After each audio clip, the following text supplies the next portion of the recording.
Hi മക്കളെ, എക്സാമിൻ്റെ തലേ ദിവസമാണല്ലേ. അപ്പോൾ നിങ്ങൾ ഒന്നും പഠിക്കാത്തവർ മാത്രം ഈ വീഡിയോ കണ്ടാൽ മതി. കാരണം ഇത് ബാക്ക് ബെഞ്ചേഴ്സിന് സ്പെഷ്യലായിട്ടുള്ള വീഡിയോ ആണ്. അപ്പോൾ മാക്സിമം നിങ്ങളുടെ കൂട്ടുകാരിലോട്ട് എന്ത് ചെയ്യുക, ഒന്ന് ഷെയർ ചെയ്ത് കൊടുക്കുക.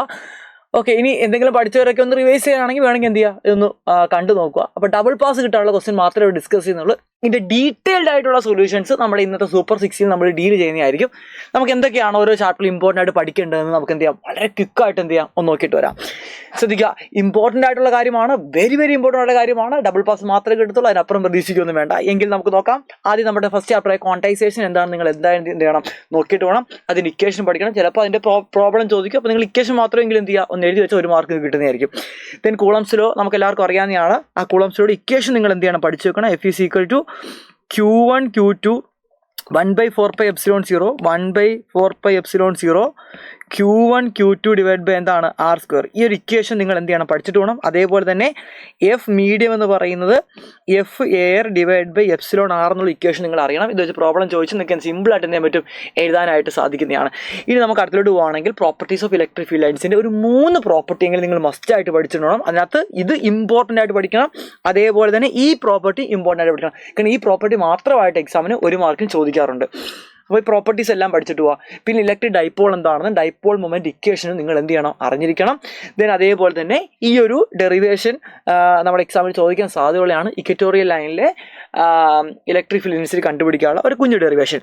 ദെൻ ഗോസസ് ലോ നമുക്കറിയാവുന്നതാണ്. ഈ ഇക്വേഷൻ സഹിതം നിങ്ങൾ എന്ത് ചെയ്യണം, പഠിച്ചിട്ട് പോകണം. 1 മാർക്കിന് 2 മാർക്കിന് ഗോസസ് ലോ നമുക്ക് ചോദിക്കാൻ സാധ്യതയുണ്ട്. പിന്നെ അവിടെ നിന്ന് അടുത്ത ഇമ്പോർട്ടൻറ്റ് ഡെറിവേഷൻ ആണ് ഒരു സ്പെറിക്കൽ ഷെൽ പ്രൊഡ്യൂസ് ചെയ്യുന്ന ഇലക്ട്രിക് ഫീൽഡ് ഇൻറ്റൻസിറ്റി. ഇത് മോസ്റ്റ് ഇമ്പോർട്ടൻറ്റ് ഡെറിവേഷൻ പറഞ്ഞ് ഞാൻ ഒരു വീഡിയോ ഇട്ടിട്ടുണ്ട്. അതിനകത്ത് 10 ഡെറിവേഷൻ, ഇമ്പോർട്ടൻ്റ് ആയിട്ടുള്ള 10 ഡെറിവേഷൻ ഞാൻ പറഞ്ഞിട്ടുണ്ട്. അതെല്ലാവരും എന്ത് ചെയ്യുക, വളരെ സിമ്പിളായിട്ടുള്ള ഒരു 3-4 സ്റ്റെപ്പിൽ ആൻസർ കിട്ടുന്ന രീതിയിലാണ് അവിടെ ചെയ്തിരിക്കുന്നത്. ആ വീഡിയോയും കൂടെ നിങ്ങൾ എന്ത് ചെയ്യണം, ഒന്ന് ഉറപ്പായും കണ്ടു നോക്കണം. എങ്കിൽ അടുത്ത ചാപ്റ്ററായ ഇലക്ട്രിക് പൊട്ടൻഷ്യൽ കപ്പാസിറ്റൻസിൽ നമുക്ക് പഠിക്കാനുള്ളത് ഒരു പോയിന്റ് ചാർജിൽ പ്രൊഡ്യൂസ് ചെയ്യുന്ന പൊട്ടൻഷ്യലിൻ്റെ ഡെറിവേഷനാണ്. വളരെ സിമ്പിളായിട്ടുള്ള 4 സ്റ്റെപ്പിലാണ് ഞാൻ ഇത് ഡെറൈവ് ചെയ്തിരിക്കുന്നത്. ഡീറ്റെയിൽ ആയിട്ടുള്ള വീഡിയോ നമ്മൾ സൂപ്പർ 6 നമുക്ക് അവിടെ ചെയ്ത് കാണിക്കാവുന്നതാണ്. ഇതിനടുത്തോട്ട് പോകാൻ നേരത്ത് ഇക്വിപൊട്ടൻറ്റ് സർഫസ് ആണ്. എന്താണ് ഇക്വിപൊട്ടൻറ്റ് സർഫസ് എന്നും 2 ഇക്വിപൊട്ടൻറ്റ് സർഫസ് ആയ പോയിന്റ് ചാർജിൻ്റെ യൂണിഫോം ഇലക്ട്രിക് ഫീൽഡിനെ നിങ്ങൾ പഠിച്ചിട്ട് പോവുക. അതേപോലെ തന്നെ പ്രോപ്പർട്ടി 3 ഉണ്ട്. ആ 3 പ്രോപ്പർട്ടിയിൽ ഏതെങ്കിലും 2 പ്രോപ്പർട്ടി എങ്കിലും മിനിമം നിങ്ങൾ എന്ത് ചെയ്യുക, പഠിച്ചിട്ട് പോവുക. അതിനുശേഷം ഒരു കപ്പാസിറ്ററിൻ്റെ ഇടയിലോട്ട് ഒരു ഡൈഇലക്ട്രിക് മീഡിയം വെച്ച് കപ്പാസിറ്റൻസ് സെൻസ് സംഭവിക്കും, കപ്പാസിറ്റി ഇൻക്രീസ് ചെയ്യും. ആ ഒരു ഇക്വേഷൻ നിങ്ങൾ അറിയുക. സി മീഡിയം എന്ന് പറയുന്നത് εr ടൈംസ് എന്താണ്, സി എയർ ആണ്. പിന്നീട് കപ്പാസിറ്റൻസിൻ്റെ ഡെറിവേഷൻ ആണ് C/ε0 A/d നമ്മുടെ ഡെറിവേഷൻ. ഉറപ്പായി നിങ്ങൾ എന്ത് ചെയ്യണം, പഠിച്ചിട്ട് വേണം പോകാൻ. പിന്നെ പാരലൽ കോമ്പിനേഷനും സീരീസ് കോമ്പിനേഷൻ്റെയും ഡെറിവേഷൻ നിങ്ങൾ ജസ്റ്റ് നോക്കണം. വളരെ സിമ്പിളായിട്ടുള്ള ഡെറിവേഷൻ ആണ് ഇതൊക്കെ. 2 മാർക്കിന് ചോദിക്കാൻ വളരെ എളുപ്പത്തിൽ തന്നെ പറ്റി നമുക്ക് ക്രാക്ക് ചെയ്യാൻ സാധിക്കുന്നതാണ്. അത് കഴിഞ്ഞ് പോളാർ മോളിക്യൂൾ എന്ന് വെച്ചാൽ ചാർജ് സെപ്പറേഷൻ ഉള്ള മോളിക്യൂളാണ് പോളാർ മോളിക്യൂൾ. ചാർജ് സെപ്പറേഷൻ ഇല്ലാത്ത മോളിക്യൂളാണ് നോൺ പോളാർ മോളിക്യൂൾ എന്ന് പറയുന്നത്. ദെൻ അതിനുശേഷം അടുത്ത ചാപ്റ്ററായ കറണ്ട് ഇലക്ട്രിസിറ്റിയിൽ നിങ്ങൾ 1 വേർഡ് ആയിട്ട് പഠിച്ചിട്ടുണ്ട്. സിമ്പിളായിട്ട് കുറച്ച് കാര്യങ്ങളാണ്. കറണ്ട് ഡെൻസിറ്റി എന്ന് പറയുന്നത്, ഡ്രിഫ്റ്റ് വെലോസിറ്റി. ഈ ഡ്രിഫ്റ്റ് വെലോസിറ്റി ഇക്വേഷൻ എപ്പോഴും എക്സാമിന് ചോദിക്കുന്നതാണ്. ഇതൊന്ന് ബൈ ഹാർട്ട് ചെയ്ത് അത്രയും നന്നായിരിക്കും. ദെൻ അതിനുശേഷം മൊബിലിറ്റി ആണ്. മൊബിലിറ്റിയുടെ ഇക്വേഷൻ നിങ്ങൾ എന്ത് ചെയ്യുക, പഠിച്ചു നോക്കുക. Drift velocity per unit electric field, ആ ഇക്വേഷൻ തന്നെ ഡെഫിനിഷൻ കിടപ്പുണ്ട്.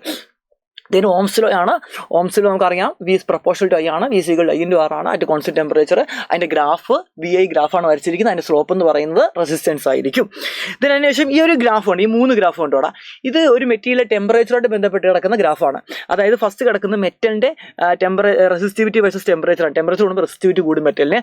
രണ്ടാമത് അലോയ് ആണ്. അലോയ്ക്കകത്ത് ടെമ്പറേച്ചർ കൂടുമ്പോൾ റെസിസ്റ്റിവിറ്റി കൂടും, പക്ഷേ ലീനിയർ ആയിട്ടായിരിക്കും കൂടുന്നത്. വളരെ ചെറിയ മാറ്റം മാത്രമേ ഉണ്ടാകത്തുള്ളൂ. മൂന്നാമത് സെമി കണ്ടക്ടർ ആണ്. സെമി കണ്ടക്ടറിനകത്ത് ടെമ്പറേച്ചർ കൂടുമ്പോൾ റെസിസ്റ്റൻസ് എന്ത് ചെയ്യും, റെസിസ്റ്റിവിറ്റി എന്ത് ചെയ്യും, കുറയുകയാണ് ചെയ്യുന്നത്. നേരെ തിരിച്ചു വരും. റെഡി. അപ്പോൾ അതിനുശേഷം നമ്മുടെ ഏറ്റവും ഇമ്പോർട്ടൻ്റ് ആയിട്ട് പഠിച്ചിട്ട് പോകുന്നതാണ് KCLും KVL, അതായത് കിർച്ചോഫിൻ്റെ കറണ്ട് ലോയും വോൾട്ടേജ് ലോയും. ഉറപ്പായും എക്സാമിന് 1 മാർക്കിന് ചോദിക്കും. അതുമായിട്ട് റിലേറ്റ് ചെയ്തിട്ടുള്ള വീസ്റ്റൺ ബ്രിഡ്ജ് നിങ്ങൾ എന്ത് ചെയ്യണം മക്കളെ, പഠിച്ചിട്ട് വേണം എക്സാം ഹാൾ കയറാൻ. അതിനുശേഷം വരുന്നതാണ് മാഗ്നറ്റിക് ലോറന്റ് ഫോഴ്സ് എന്ന് പറയുന്നത്. നമുക്കറിയാം, ഒരു ചാർജ്ഡ് പാർട്ടിക്കൽ ഒരു എക്സ്റ്റേണൽ മാഗ്നറ്റിക് ഫീൽഡ് എൻട്രി ചെയ്യുമ്പോൾ ഫോഴ്സ് ആക്ട് ചെയ്യും. മാഗ്നറ്റിക് ലോറന്റ് ഫോഴ്സ് വെച്ച് ഉറപ്പായും 1 മാർക്കിന് ക്വസ്റ്റ്യൻ ചോദിച്ചിരിക്കും. ഓക്കെ അല്ലേ? ഇക്വേഷൻ പഠിക്കണം, ആ ഡെഫിനിഷൻ പഠിക്കണം. റെഡി അല്ലേടാ? ചിലപ്പോൾ വെച്ച് പ്രോബ്ലം ആയിരിക്കാൻ ചോദിക്കുന്നത്. സിമ്പിളായിട്ട് നമുക്ക് എഴുതാൻ സാധിക്കുന്നതാണ്. പിന്നെ അടുത്തതാണ് ഒരു ചാർജ് പാർട്ടികൾ ഒരു പെർപെൻഡിക്കുലർ മാഗ്നറ്റിക് ഫീൽഡ് എൻ്റർ ചെയ്താൽ അതെന്ത് റൊട്ടേറ്റ് ചെയ്യും. അതിൻ്റെ വെലോസിറ്റി കൈനറ്റിക് അതിന് കുറേ ഡെറിവേഷൻ ഉണ്ട്. അതിനകത്ത് വെലോസിറ്റി ഒന്ന് ഇമ്പോർട്ടൻ്റ് ആയിട്ട് നിങ്ങൾ എന്ത് ചെയ്യുക, നോക്കിയിട്ട് പോവുക. വെലോസിറ്റി ഇക്വേഷൻ പഠിക്കണം, പ്രോബ്ലം ചോദിക്കാറുണ്ട്. ഇനി ഈ ചാർജ് പാർട്ടിക്കിൾ ഒരു തീറ്റ ആംഗിളാണ് എൻ്റർ ചെയ്യുന്നതെങ്കിൽ അത് അവിടെ ഹെലിക്കൽ പാത്തിലായിരിക്കും അത് മുന്നോട്ടേക്ക് നീങ്ങുന്നതെന്ന് നിങ്ങൾ അറിഞ്ഞിരിക്കണം. Then Biot Savart law most important. ഈ ചാപ്റ്ററിൽ തന്നെ ഏറ്റവും ഇമ്പോർട്ടൻ്റ് ആണ് ബയോട്ട് സവാർട്ട് ലോയുടെ ഇക്വേഷൻ പഠിക്കണം. അതേപോലെ തന്നെ ബയോട്ട് സവാർട്ട് ലോയുടെ ആപ്ലിക്കേഷൻ വരുന്ന ഈ ഡെറിവേഷൻ നിങ്ങൾ എന്ത് ചെയ്യണം, നോക്കിയിട്ട് തന്നെ പോകാം. പറ്റുന്നവരൊക്കെ ഈ ഡെറിവേഷൻ എന്ത് ചെയ്യണം, ബൈഹാർട്ട് ചെയ്യണം. കാരണം വളരെ സിമ്പിളായിട്ടുള്ള 4-5 സ്റ്റെപ്പിലാണ് ഞാൻ 2-3 പേജ് വരുന്ന ഡെറിവേഷൻ വെറും 4-5 സ്റ്റെപ്പിൽ ഞാൻ ഒതുക്കിയിരിക്കുകയാണ്. ഇതെങ്കിലും നിങ്ങൾ എന്ത് ചെയ്യണം, പഠിച്ചിട്ട് പോകണം, പഠിച്ചിട്ടേ പോകാവൂ. ഇതിനടുത്ത് അമ്പീരിയൻ സർക്യൂട്ട് തിയറമാണ്, ഒരു മാർക്കിന് ചോദിക്കാൻ സാധ്യതയുള്ളതാണ്. അമ്പീരിയൻ സർക്യൂട്ട് തിയറത്തിൻ്റെ ഇക്വേഷൻ എങ്കിലും പഠിച്ചിട്ട് പോവുക. എന്താണ് line integral B dot D L equal to mu zero into എന്നാണ്, ഐ എൻക്ലോസ്ഡ് ആണ്. അത് വെച്ചിട്ട് നമുക്ക് ഡെറിവേഷൻ ചോദിക്കാറുണ്ട്. ഞാൻ തൽക്കാലം ഡെറിവേഷൻ കൊടുത്തിട്ടില്ല.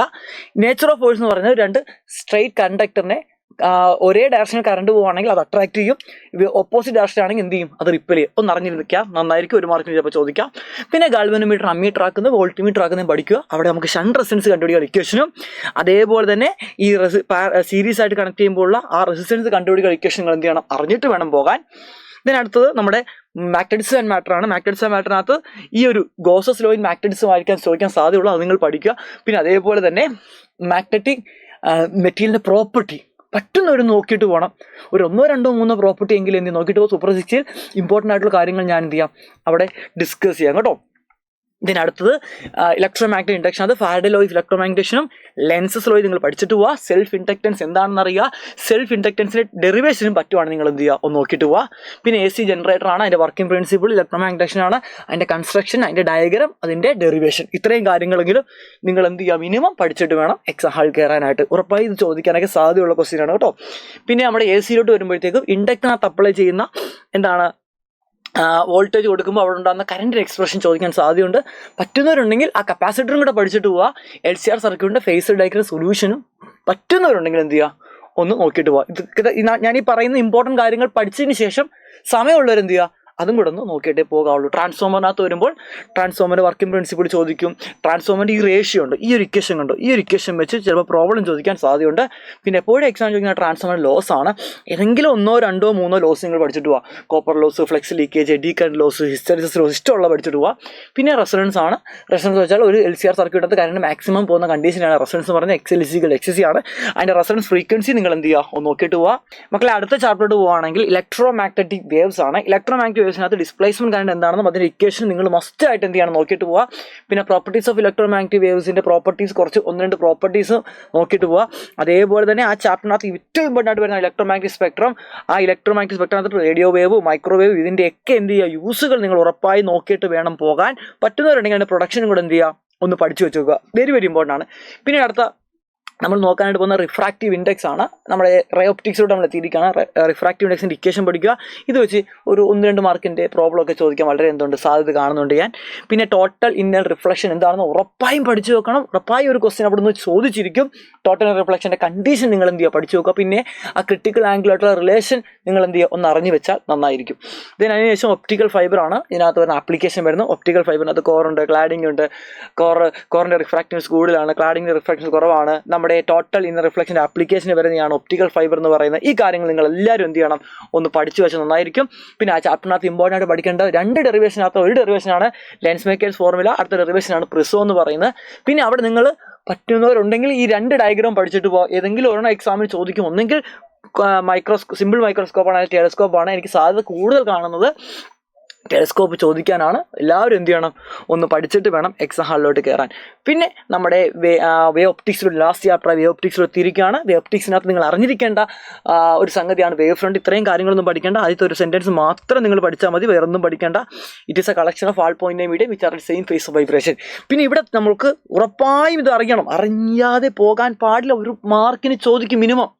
എന്താണ്, ഒരു പോയിന്റ് സോഴ്സ് ആണെങ്കിൽ സ്പെറിക്കൽ വേവ് ഫ്രണ്ട്, ഒരു ലീനിയർ സോഴ്സ് ആണെങ്കിൽ സിലിണ്ടറിക്കൽ വേവ് ഫ്രണ്ട്, ഒരു ഇൻഫിനിറ്റി ഇരിക്കുന്ന സോഴ്സ് ആണെങ്കിൽ പ്ലെയിൻ വേവ് ഫ്രണ്ട്. പിന്നെ ഇവിടെ നമ്മുടെ ആ ഒരു ഹൈഗൻ പ്രിൻസിപ്പിളും, ആ ഹൈഗൻ പ്രിൻസിപ്പിൾ ഉപയോഗിച്ചുകൊണ്ട് ലോ ഓഫ് റിഫ്ലക്ഷനോ റിഫ്രാക്ഷനോ നിങ്ങൾ ഉറപ്പായും പഠിച്ചിട്ട് വേണം പോകാൻ. ഏതെങ്കിലുമൊക്കെ ചോദിക്കും. ഞാൻ സാധ്യത കാണുന്നത് റിഫ്രാക്ഷനാണ്. നിങ്ങൾ പറ്റുന്നവരുണ്ടെങ്കിൽ ആ റിഫ്ലക്ഷൻ കൂടെ പഠിച്ചിട്ട് പോകണം കേട്ടോ മക്കളെ. പിന്നെ ഇൻ്റർഫറൻസ് എന്താണെന്ന് അറിയുക, പിന്നെ intensity distribution curve, double slit എക്സ്പെരിമെൻറ്റിനകത്ത് ഇൻറ്റൻസിറ്റി ഡിസ്ട്രിബ്യൂഷൻ കർവ് ഈ രീതിയിൽ ഒരു ഫിഗർ വരച്ച് വെക്കുക. ഇനി ഡിഫ്രാക്ഷൻ എന്ന് വെച്ചാൽ ബെൻഡിങ് ഓഫ് ലൈറ്റ് ആണ്. ആ ഡിഫ്രാക്ഷൻ്റെയും പാറ്റേൺ നിങ്ങൾ എന്ത് ചെയ്യുക, പഠിച്ചിട്ട് ഏതെങ്കിലും ഒരു പാറ്റേൺ എക്സാമിന് ചോദിക്കാൻ ഞാൻ എന്ത് കാണുന്നുണ്ട്, സാധ്യത വളരെ കാണുന്നുണ്ട്. പിന്നെ ലാസ്റ്റ് ടോപ്പിക്കായ മാലൂസ് ലോ എന്താണെന്നും അറിയുക. മാലൂസ് ലോ ഒക്കെ 2 മാർക്കിന് അതേപോലെ തന്നെ എക്സാമിന് എന്ത് ചെയ്യും, ചോദിക്കാൻ വളരെ സാധ്യതയുണ്ട്. അപ്പം ഇത്രയാണ് ഇമ്പോർട്ടൻ്റ് ആയിട്ട് പഠിച്ചിട്ട് പോകേണ്ട കാര്യങ്ങൾ. ഇമ്പോർട്ടൻ്റ് ആണ്, ഇത് മാത്രം പഠിച്ചിട്ട് പോകാൻ ഒരിക്കലും ഞാൻ പറയില്ല. ഒന്നും പഠിച്ചില്ലെങ്കിലും ഇതെങ്കിലും നിങ്ങൾ എന്ത് ചെയ്യണം മക്കളെ, പഠിച്ചിട്ട് പോവുക. അപ്പോൾ മാക്സിമം നിങ്ങൾ എന്ത് ചെയ്യുക, ഈ വീഡിയോ മറ്റുള്ള കൂട്ടുകാരോട് ഷെയർ ചെയ്ത് കൊടുക്കുക. എന്നിട്ട് അവരോടൊന്ന് കമൻറ്റും കൂടെ ചെയ്യാൻ പറയുക. ഇനി ഇതിൻ്റെ ഈ PDF വേണമെന്നുണ്ടെങ്കിൽ, ഈ ഇത്രയും ടോപ്പിക്കിന് മാത്രം PDF വേണമെന്നുണ്ടെങ്കിൽ നിങ്ങളൊന്ന് കമൻറ്റ് ബോക്സിൽ രേഖപ്പെടുത്തുക. നമ്മുടെ ഇതിനെക്കുറിച്ചൊരു അഭിപ്രായം ഇട്ടിട്ട് കമൻറ്റ് ബോക്സിൽ ഒന്ന് രേഖപ്പെടുത്തുക. ഉറപ്പായും ഞാൻ എന്ത് ചെയ്യുന്നതായിരിക്കും, നമ്മുടെ കമ്മ്യൂണിറ്റിയിൽ ഇത് പോസ്റ്റ് ചെയ്യുന്നതായിരിക്കും. നിങ്ങളുടെ ഫീഡ്ബാക്കാണ് എൻ്റെ ശക്തി എന്ന് പറയുന്നത്. അപ്പോൾ എല്ലാവർക്കും ബൈ ബൈ.